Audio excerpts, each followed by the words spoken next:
કિરણ બરાતે છે હું ત્રીજા ધોરણમાં ભણું છું. હું આજે તમને સરસ મજાની વાર્તા કહી શાંતિથી સાંભળજો. મારી વાર્તાનું નામ છે લપલપિયો કાચબો. એક ગામ હતું, એમાં ઘણા બધા માણસો ખેતી કરતા હતા. તેમને એક તળાવ ગોડ્યું. એમાં ઘણો બધો વરસાદ પડે. એમાં તળાવ આખું ભરાઈ ગયું. માછલીઓ, કાચબા, બગલા, પક્ષીઓ બધા જ રહેવા માંડ્યા. હવે તો ધીરે ધીરે પાણી તળાવ સુકાવા માંડ્યું. માછલીઓ બધા જ ભાગી ગયા. અને એમાં એક કાચબો હતો.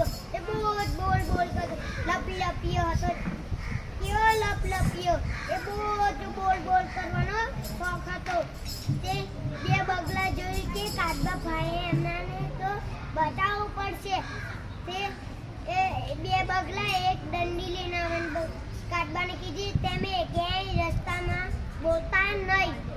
તે કાચબાએ કીધું સારું.